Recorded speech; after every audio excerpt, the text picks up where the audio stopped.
বিসমিল্লাহির রহমানির রহিম। আজকে আমরা পদার্থবিজ্ঞানের নবম দশম শ্রেণীর গতি চ্যাপ্টার নিয়ে শুরু করতেছি নতুন একটি ভিডিও। যারা নতুন নবম দশম শ্রেণীতে নতুন করে উঠবে তাদের জন্য এই ভিডিওটি খুব কাজে আসবে। ওকে, তাহলে কথা না বাড়িয়ে আমরা শুরু করি। আজকের চ্যাপ্টারটা হলো প্রথম চ্যাপ্টার, সেটা হচ্ছে গতি, যার ইংরাজি হিসাব যদি আমরা করি তাকে বলা হয় মোশন। এটা সবাই জানে, আবার তো নতুন করে বলার দরকার নেই। সাধারণত গতি পড়ানোর আগে পদার্থবিজ্ঞান সম্পর্কে আমরা কিছু কথা বলবো। পদার্থবিজ্ঞান যারা প্রথমত নেবে তাদেরকে প্রথমত গুরুত্বপূর্ণ কারে তিনটা জিনিস খেয়াল করতে হবে। একটা জিনিস হচ্ছে তারা ম্যাথ ভালো জানতে হবে।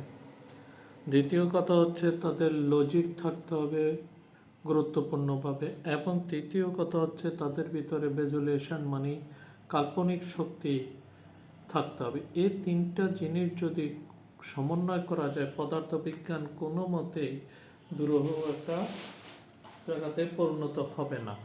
তাহলে পদার্থবিজ্ঞানের যে কোনো চ্যাপ্টারে আমরা পড়ি, ওই চ্যাপ্টারের সম্পর্কিত জ্ঞান দান করার পূর্বে আমাদেরকে ওই টপিক্সটার ভিজুয়ালাইজেশন চিন্তা করতে হবে, লজিক সম্পর্কে জানতে হবে, এবং লজিক সম্বলিত যে ম্যাথগুলি আসবে বা অঙ্কগুলি আসবে এগুলি পুঙ্খানুপুঙ্খ বুঝতে হবে।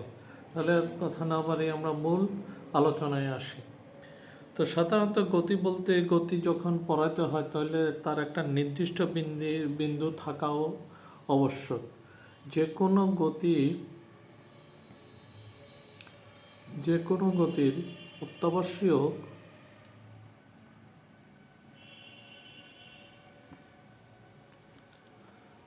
গতির অত্যাবশ্যক অত্যাবশ্যক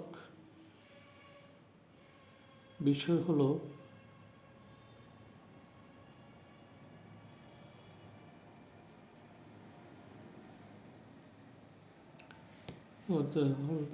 তার রেফারেন্স পয়েন্ট।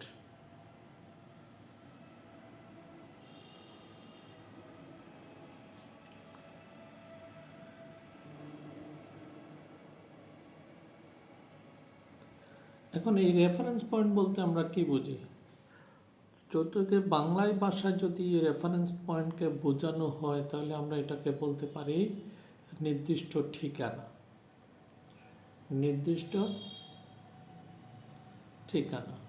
এখন নির্দিষ্ট ঠিকানা পদার্থবিজ্ঞানে কিভাবে আসে?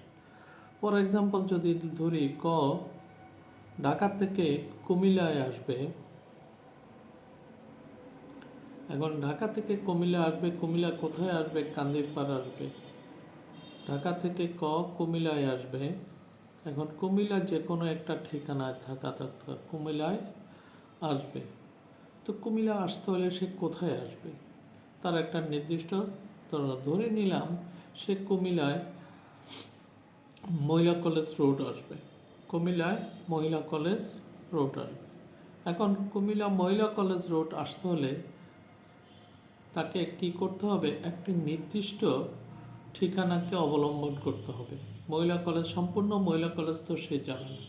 ধরে নিলাম মহিলা কলেজের উল্লেখযোগ্য জায়গা হলো তোমার যে কোনো একটা হাসপাতাল, মাদার কেয়ার। এখন মাদার কেয়ার হাসপাতাল যদি আমি ধরি তাহলে মহিলা কলেজের হলো রেফারেন্স পয়েন্ট, মাদার কেয়ার হলো ঠিকানা। ব্যাপারটা বুঝতে পেরেছি?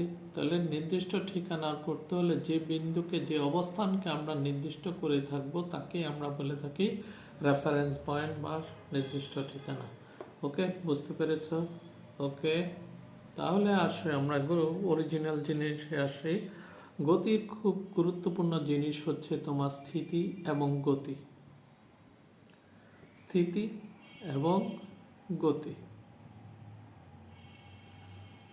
তো স্থিতি বলতে আমরা কি বুঝি? স্থিতি বলতে আমরা বুঝি যে স্থির। গতি বলতে আমরা বুঝি গতিশীল। এখন স্থির মানে কি? স্থির মানে হলো যার উপর কোনো বল প্রযুক্ত হয় না।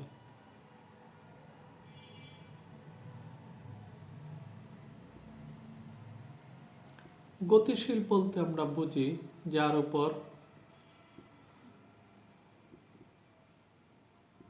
প্রযুক্ত বল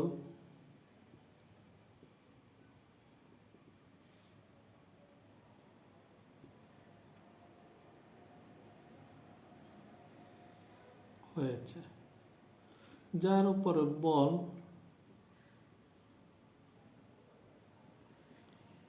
প্রযুক্ত হয়েছে।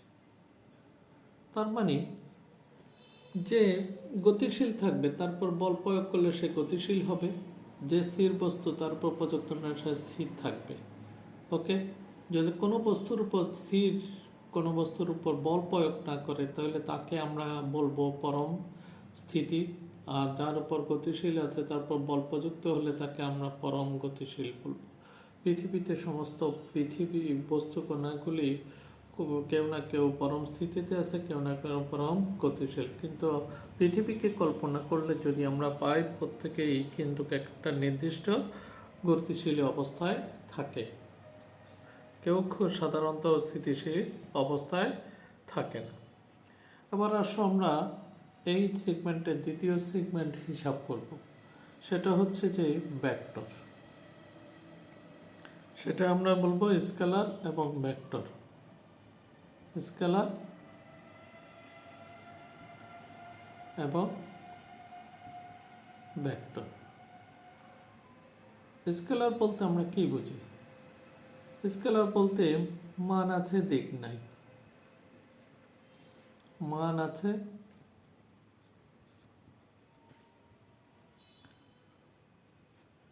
দিক নেই। মান আছে দিক নেই, কিন্তু নির্দিষ্ট কোনো কোণ হয় না। আর ভেক্টর হচ্ছে যা মান আছে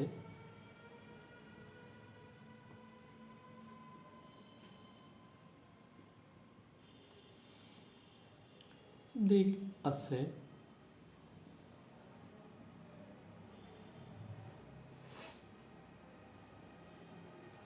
তো মান আছে দিক নেই এরকম উদাহরণ যদি আমরা বলে থাকি তাহলে আমরা বলতে পারি সরণ, বলতে পারি সময়। আর মান আছে দিক আছে এটাকে যদি আমরা বলতে পারি তাহলে আমরা বলতে পারি দূরত্ব,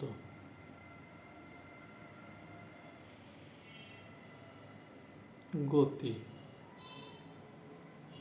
বুঝতে পেরেছি? তাহলে এই জিনিসগুলি যখন পর্যালোচনা করব তখন গুরুত্বপূর্ণ জিনিস হচ্ছে তাদের মধ্যবর্তী কোণ থাকতে হবে। মধ্যবর্তী কোণ আবশ্যক।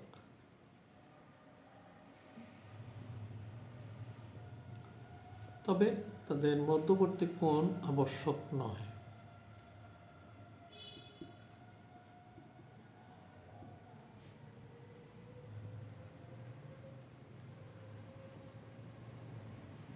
ওকে, কারণ মধ্যবর্তী কোণ ভেক্টরে কেন আবশ্যক? তাদেরকে প্রকাশ করতে হলে আমাদেরকে মধ্যবর্তী কোণ প্রয়োগ করতে হবে, না হলে দুইটা ভেক্টর। ফর এক্সাম্পল যদি মনে করি পি একটা ভেক্টর, কিউ একটা ভেক্টর, পি এবং কিউ সংযোগ যদি আর ভেক্টর ধরা হয়, এখন আর ভেক্টরে যদি পি ভেক্টরের মান হয় 4, কিউ ভেক্টরের মান হয় 3, আর ভেক্টরের মান হবে 1 থেকে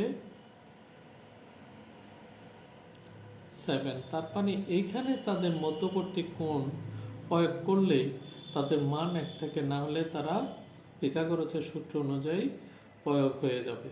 ওকে, আজ এই পর্যন্তই। আগামী ক্লাসে নবম ও দশম শ্রেণী অন্য কিছু নিয়ে আসবো। আল্লাহ হাফিজ।